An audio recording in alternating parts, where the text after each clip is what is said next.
You're not stuck. You're just thinking too much. While your mind spins in circles, life is moving forward and you're missing it. If you've ever felt paralyzed by indecision, it's time to break the loop.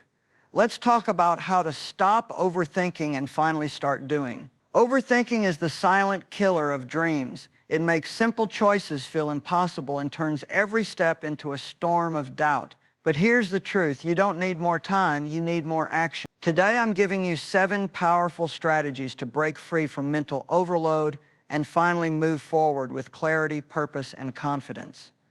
Number 1, focus on what you can control. Overthinking often comes from a desperate need to control everything. We want to predict outcomes, manage people's reactions, anticipate every twist and turn. But that mindset puts us in a loop that never ends. Why? Because so much of life is outside your control, and when you try to control the uncontrollable, you exhaust yourself mentally, emotionally, and spiritually. It's like trying to row a boat upstream with no oars. You're working, but you're not moving. The first step to breaking the cycle of overthinking is radical clarity. What's actually in my control right now? You can't control other people's opinions. You can't control the economy. You can't control whether your boss likes your idea, but you can control your attitude, your effort, and your next step. That's the key. Action starts when attention narrows. Overthinking is often a symptom of scattered energy. Your mind is pulled in every direction, examining dozens of what-if scenarios. You start asking questions like, what if this goes wrong? What if they don't respond? What if I fail?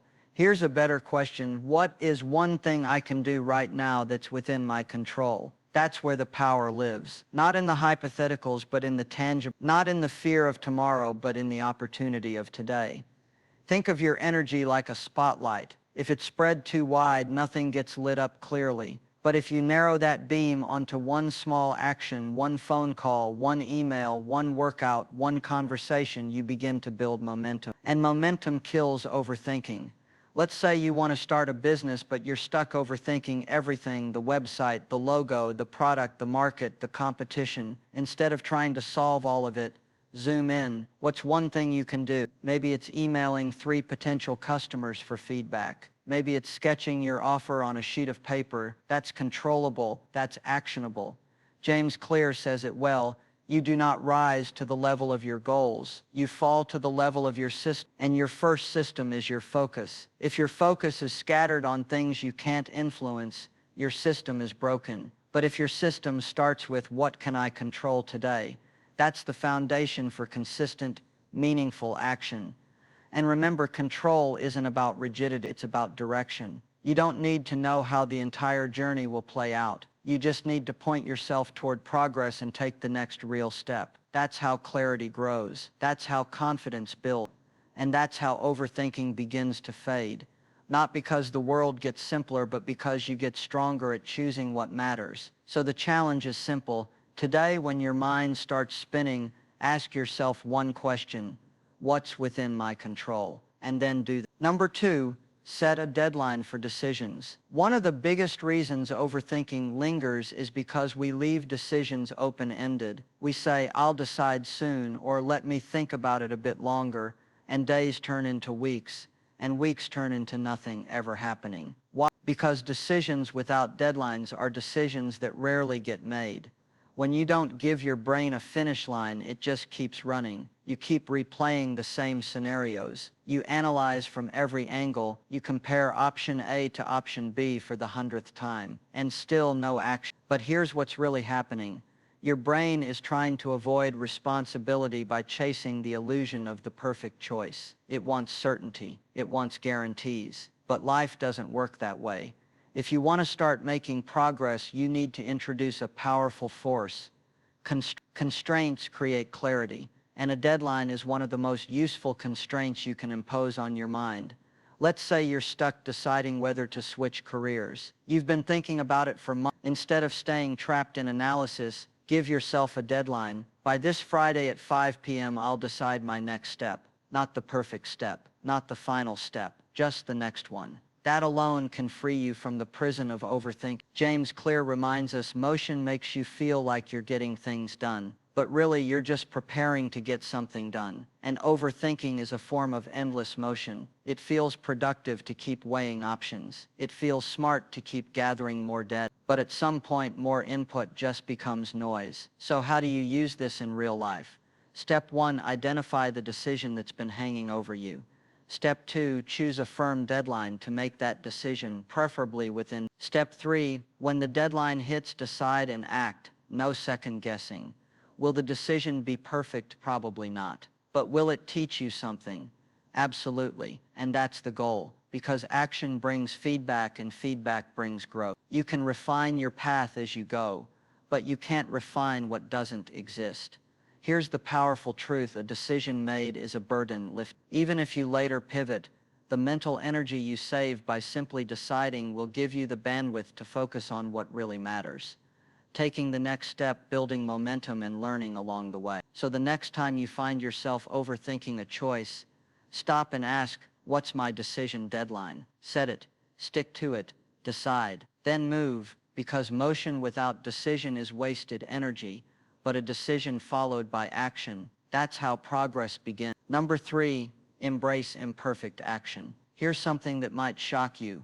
Perfection is the enemy of progress. Overthinking convinces you that you need the perfect plan, the perfect time, and perfect conditions before you can begin. But that's a lie dressed up as logic. The truth is, waiting for perfect keeps you stuck. Acting imperfectly moves you forward. Think about it. How many times have you told yourself, I just need to figure a few more things out, or I'll start when I'm ready? What you're really saying is, I'm afraid to start until I know I can do it without messing up. That fear is understandable, but it's also the very thing that's keeping you from getting what you want.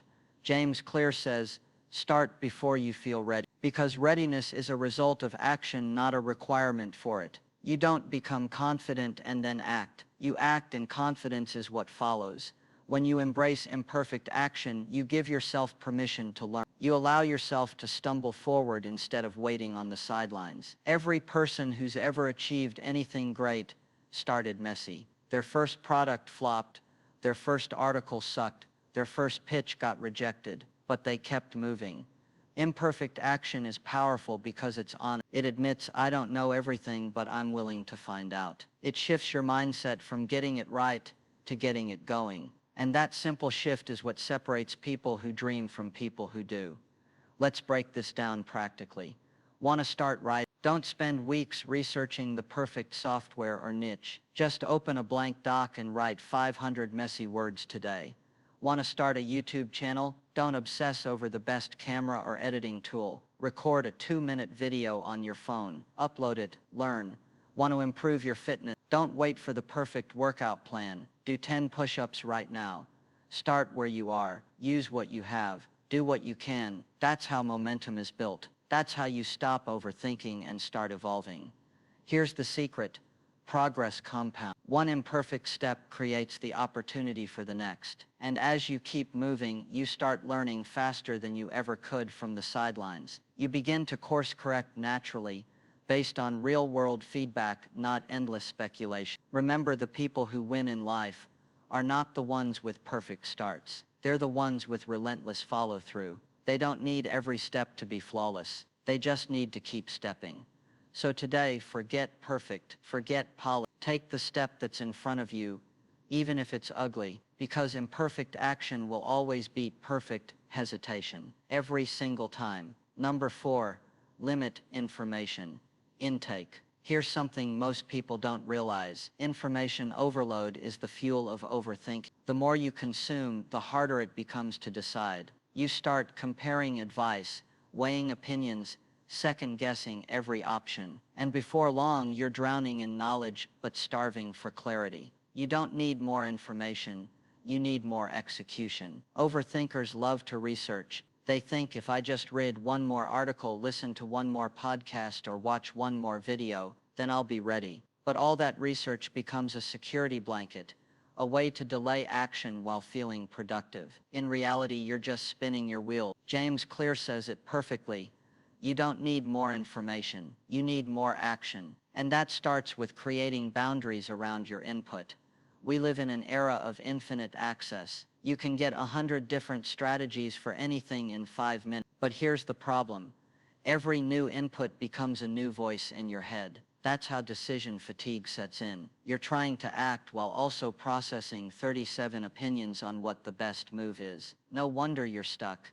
The solution: reduce your inputs, increase your output. Start by choosing 1 or 2 trusted sources of information. Not 10, not 20, 1 or 2 voices you respect, whose philosophy aligns with the direction you want to go. Then commit to applying what they teach before you seek more input. Let's say you want to get in shape. Don't follow 6 different fitness YouTubers, 3 nutrition blogs, and 2 contradictory workout plans. Pick one program, follow it for 30 days. See what happens. Adjust as needed.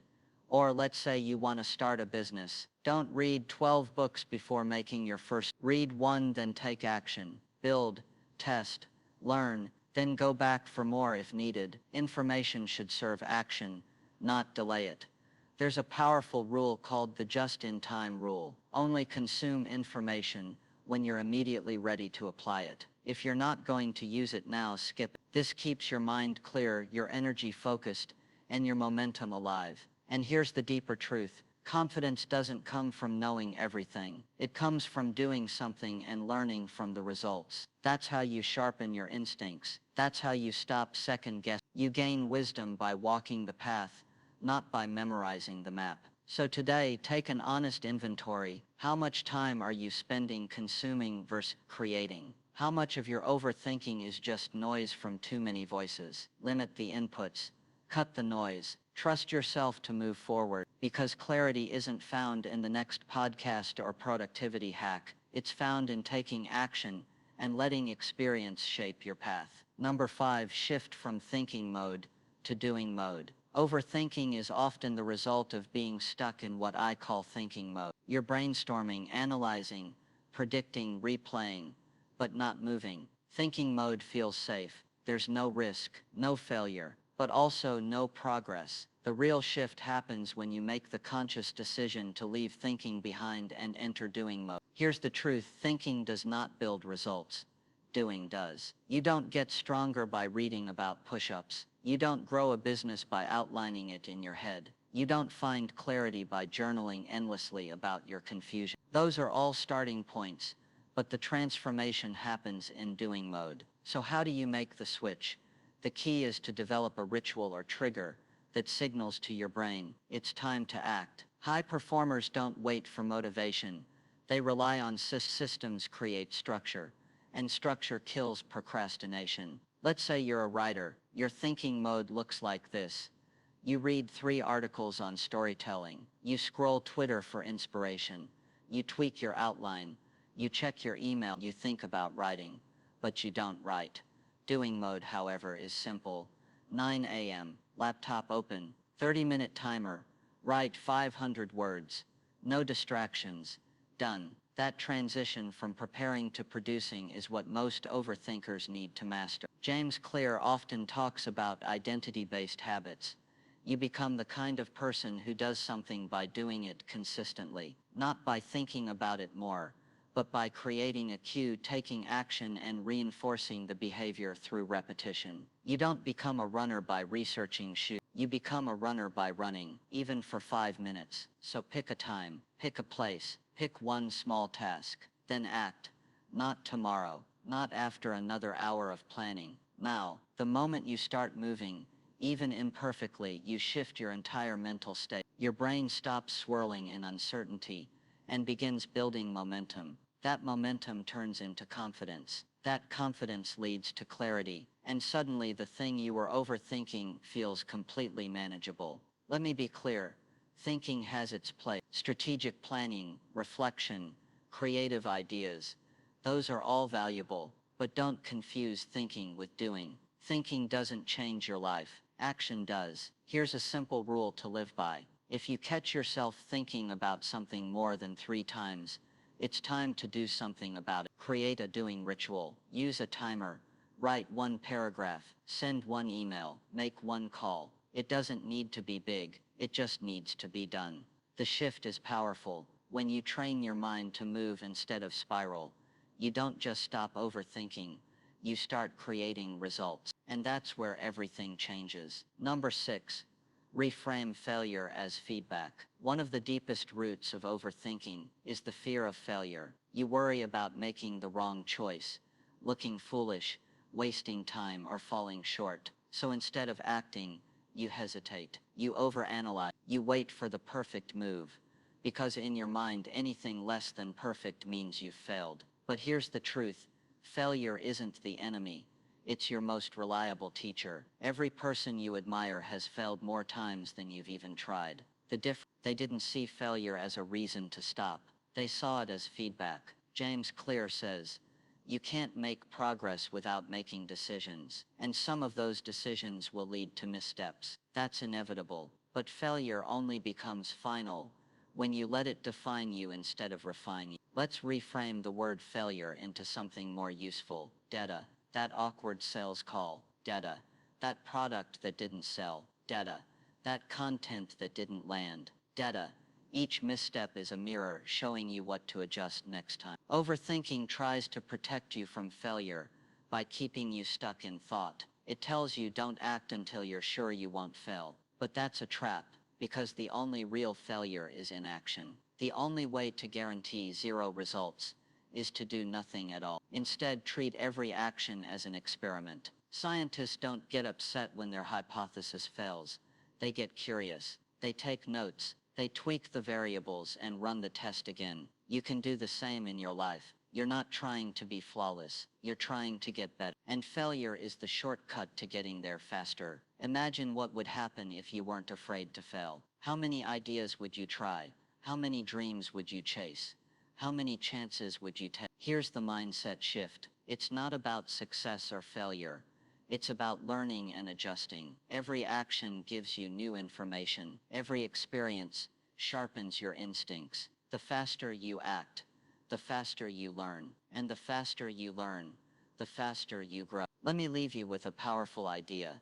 The people who go the farthest in life aren't the ones who avoid failure. They're the ones who outgrow it. So take the risk, make the call, launch the project, ask the question. If it works, great. If it doesn't, you've just gained insight. Others are still waiting to discover. When you reframe failure as feedback, you rob overthinking of its power. You stop fearing what might go wrong and start chasing what could go right. Because every misstep isn't a setback. It's a stepping stone to the life you want to build.